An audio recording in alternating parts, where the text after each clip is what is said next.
पीलू मोती पंडिता ये तराल से, जो कश्मीर सूबे का तराल इलाका है, वहाँ से सरपंच हैं। इनसे हम जानेंगे कि क्या वहाँ पे मुश्किलातें जो ख़ास ग्राउंड लेवल पे जो काम करने वाले लोग हैं उनको आती हैं। पीलू जी, आप सरपंच हैं वहाँ की, तराल की, साउथ कश्मीर, और वहाँ पे काफ़ी जो है हालात कशीदा बने रहते हैं। अभी कुछ बदलाव आ गया क्या? सर, सबसे पहले मैं आपका शुक्रिया अदा करना चाहूँगी कि टाइम पे आप हम लोगों को बुलाते हैं और हमारी आवाज़ उठाते हैं और पब्लिक को भी अवेयर करवाते हैं कि ज़ीरो ग्राउंड पे क्या चल रहा होता है। सर, मैं सरपंच हूँ त्राल से। त्राल में एक एरिया पड़ता है, पंचायत हल्का दिवर है, ब्लॉक त्राल है, ये डिस्ट्रिक्ट पुलवामा में पड़ता है और एरिया साउथ कश्मीर का पड़ता है। सर, ग्राउंड ज़ीरो पे जो वहाँ की आउटपुट है कि जो डेमोक्रेटिक लेवल है वो ज़्यादा स्ट्रॉन्ग है। ब्यूरोक्रेट्स हमें इतना एक्टिवली सपोर्ट नहीं करते हैं, लेकिन उसके बावजूद आजकल की पब्लिक वहाँ बहुत अवेयर हो गई है कि कहाँ पे हमें पंच सरपंच और हमने खुद किस तरीके से काम करवाना है। ये बहुत बड़ा पॉइंट है वहाँ पे। लेकिन वहाँ पे जो ब्यूरोक्रेट्स हैं, जब उनकी मदद नहीं होगी तो पंच सरपंच कैसे काम कर पाएंगे? सर, कुछ दिनों से ये चीज़ मेरे साथ भी बहुत हो रही है। अभी रिसेंटली हमारा क्या था, हमें जैसे ही सरपंच बने तो हमारे पास जो फर्स्ट फंड्स आए दैट इज़ 14th FC के टाइम पे हम लोगों ने कुछ प्लान बनाए थे कि हमने उसको करके ग्राउंड ज़ीरो पे वो प्लान्स इम्प्लीमेंट होने चाहिए। पिछले जब से 2019 ऑनवर्ड्स, अब समझो 3 साल होने को है कि हम sarpanch as a PRI institution के साथ जुड़े हुए हैं, तब से वो 14th FC का पैसा हमारा लैप्स कैटेगरी पे इस वक्त आ गया है। और रीज़न उसका क्या है कि जो हमारे प्लान्स आते हैं, एक तो टाइम पे अप्रूव होके नहीं आते, टाइम पे फंडिंग नहीं होती, कभी टेक्निकल इश्यूज़ आता है, और जिस भी डिपार्टमेंट में हमारे प्लान्स जाते हैं सबमिशन पे जाते हैं ताकि वो कंप्लीट होके टाइम बीइंग पे आ जाए, तो वो पॉसिबल होता ही नहीं है और सब नेग्लेक्ट करके छोड़ देते हैं सारे। I think everybody is getting salary without no work, कि जो ज़ीरो पे पैसा आना चाहिए एक टाइम बीइंग है। अब हमें दिया हुआ है टारगेट कि 14th FC का पैसा हमारा 31 मार्च तक अगर यूज़ हो गया तो ठीक, अदरवाइज़ लैप्स, और लैप्सेबल होगा तो उसकी जवाबदेही पंच सरपंच उनकी होगी। लेकिन क्या एडमिनिस्ट्रेशन, इसका मतलब कि एडमिनिस्ट्रेशन की जो है नाकामी के चलते आप लोग जो है जनता का उस हद तक काम नहीं करवा पाते? सर, यहाँ पे हम एक एडमिनिस्ट्रेशन की नाकामी नहीं है, ये ओवरऑल मैं LG सिन्हा साहब से एक रिक्वेस्ट करूँगी कि मेरी पंचायत त्राल है और मेरी पंचायत त्राल में जो हमारे BDO साहब हैं उनके पास एडिशनल चार्ज है त्राल का। क्या वो अपना जो मेन चार्ज है वो देखेंगे, एडिशनल चार्ज देखेंगे? अभी रिसेंटली एक और एडिशनल चार्ज उनको दिया हुआ है। नहीं, ये कोई भी बहाना नहीं हुआ, एक्सक्यूज़ नहीं हुआ कि उनके पास एडिशनल चार्ज है। कहने का मतलब है कि वो अपना काम ढंग से नहीं कर पाते हैं। अगर कोई चार्ज दिया तो गवर्नमेंट ने दिया ना उनको चार्ज, गवर्नमेंट ने एक्स्ट्रा चार्जेस दिए हैं। उसके बाद क्या हो जाता है, वो क्या बोलते हैं, या उनके दिमाग में ये चीज़ें हैं कि यार यहाँ पे मुझे टेम्परेरी बेस्ड है, why I should take keen interest, क्योंकि lack of permanent BDO is the main issue. एक ब्लॉक लेवल पे क्या होता है, हम लोगों ने जब भी काम करना है, हमारी पहुँच, हमारी हदें महदूद है BDO तक। इसके आगे हम तभी जाएंगे जब हमारा कंसर्न BDO, जब हमारा BDO हफ्ते में 4 दिन 2 दिन एक जगह बैठेगा, दूसरे दिन अवेलेबिलिटी ही ऑफिसर्स की नहीं होगी, हमारी बात कहाँ पहुँचाएंगे फ़ोन? लेकिन आप समझते हैं कि आप खुद BJP से हैं, BJP को फॉलो करते हैं, आइडियोलॉजी को। अगर BJP के जो पंच सरपंच हैं उनका ये हाल है तो बाकी पंचों सरपंचों का क्या हाल होगा? सर, जो अभी PRI इंस्टीट्यूशन हमारा उठ के आया हुआ है, इसमें एजुकेटेड तबका भी बहुत है और अनएजुकेटेड भी है। हम उन चीज़ों को नेग्लेक्ट नहीं करेंगे, लेकिन कुछ चीज़ें ऐसी है जो सबको समझने की बात है। जो हम लोगों को परेशानी आ रही है वो फ्यूचर में नहीं आनी चाहिए, उन चीज़ों को पहले से वेरी किया हुआ होना चाहिए। सबसे बड़ी प्रॉब्लम है हमारे प्लान्स है, पूरे साल पूरी एडमिनिस्ट्रेशन सोई पड़ी होती है।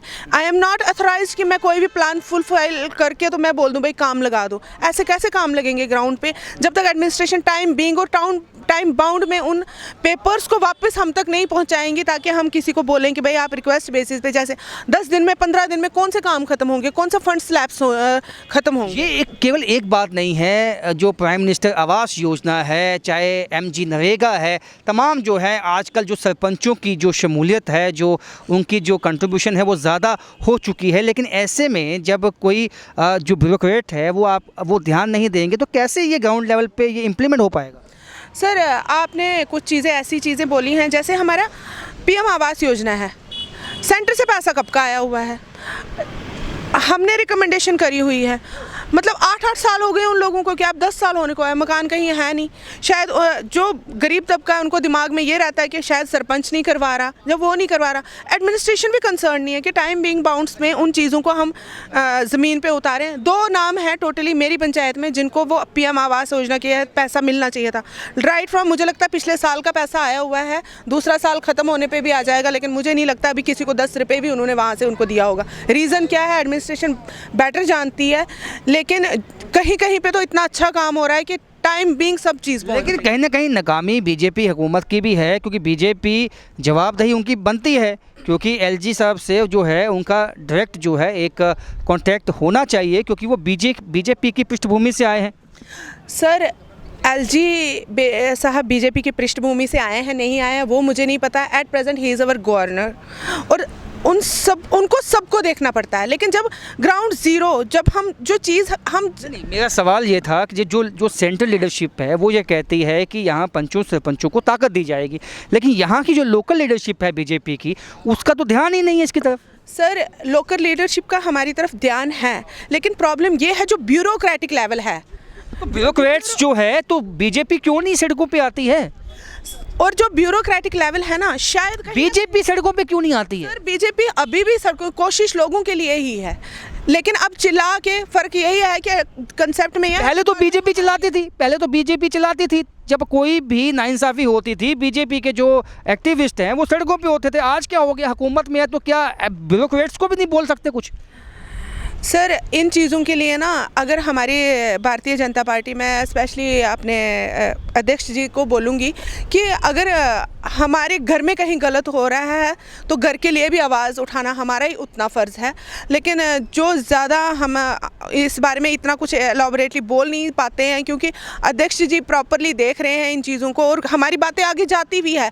लेकिन एक ऑफिसर, अध्यक्ष जी एक इस वक्त नॉर्मल इंसान है, एक बीजेपी के लीडर हैं, कार्यकर्ता, नॉर्मल इंसान है, वो एक पब्लिक से ग्राउंड से रिलेटेड है। मेरे कहने का मतलब है अध्यक्ष जी का मकसद ये है कि हमारी आवाज़ सब तक पहुंचे। जब हम एडमिनिस्ट्रेटिव लेवल पे जाते हैं, जो एडमिनिस्ट्रेटर होता है, तो आज इसका आपका कहना है कि कई लोग बोल भी नहीं पाते हैं, जो बीजेपी की लीडरशिप है उसके खिलाफ बोल भी नहीं पाते हैं, जो बोलता है बीजेपी में तो उसके खिलाफ कार्रवाई हो जाती है। नहीं, ऐसा कुछ नहीं है। हमारा हर कार्यकर्ता आवाज़ उठाता है और बात भी होती है, लेकिन प्रॉब्लम ये है कि मुझे लगता है जो उच्च कुर्सियों पे बैठे हैं उनका दिमाग शायद इतना ऊंचा हो गया है कि जो एट प्रेजेंट बेशक बीजेपी है ना इधर हमारे कोई भी बीजेपी का इस वक्त कोई भी MLA नहीं है, उनको लगता है आम इंसान है, जैसा बाकी बोल रहा है वैसे ये भी बोल रहे हैं, बोलते हैं तो बोलते रहे, हम तो ऑफिसर तो हम ही हैं, जो हमने करना है दैट इज़ आवर डूइंग। अब क्या करेंगे, अब छोटी छोटी चिट्ठियों की मनमानी करते हैं आपका कहना है, ठीक है। लेकिन अब जो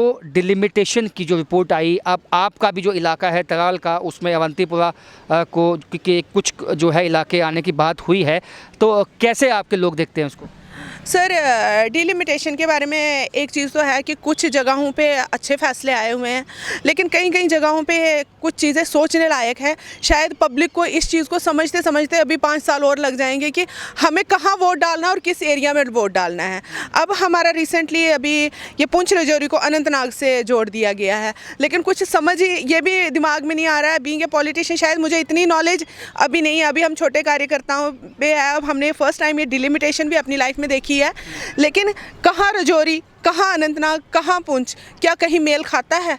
किस तरीके से अगर हमें पुंछ राजौरी से हमारा वहाँ का MP उठ के कश्मीर का आता है, तो पुंछ का या राजौरी का आदमी उसको तो 2 दिन लगेंगे उस तक पहुँचने में, क्योंकि मेन हो अगर वो कश्मीर डिवीज़न का निकला या अगर राजौरी का निकला तो हर एक तो पब्लिक के लिए प्रॉब्लम है। और किस तरीके से ये हदबंदी हुई है, किस तरीके से ये डिलिमिटेशन हुई, इस चीज़ की नॉलेज तो मुझे नहीं है, लेकिन कुछ चीज़ों में है कि कुछ डाउटफुल या अजीब सा ये है कि कुछ अजीब सा हो गया है आपको लगता है, लेकिन नॉलेज नहीं है। इस चीज़ का एक चीज़ और बताने की कोशिश करूँगी कि अभी इलेक्शंस आएंगी, वो चीज़ें हैं, बड़े सारे लोगों को तो ये भी नहीं पता होगा हमारा बूथ कौन सा है, हमने कौन से बूथ में जाना है, हमने कहाँ पे वोट डालना है। आज ओवरऑल एक बात मैं पूछूंगा कि जो मकसद था पंच सरपंच जो है पंचायती राज जहाँ पे लाने का, वो कहीं ना कहीं अभी तक पूरा नहीं हुआ।